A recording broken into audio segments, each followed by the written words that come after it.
In this video, you'll learn how to monitor memory usage in Ubuntu. First, open your terminal. You can do this by pressing Ctrl plus Alt plus T on your keyboard. Now, to see a quick summary of memory usage, type this command. Free HDH option shows the values in a human-readable format, like megabytes or gigabytes. You'll see the total memory, how much is used, and how much is free. Next, if you want more detailed information, use the top command.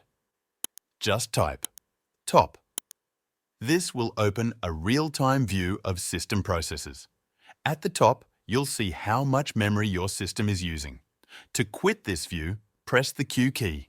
If you want a graphical tool instead, you can use the System Monitor.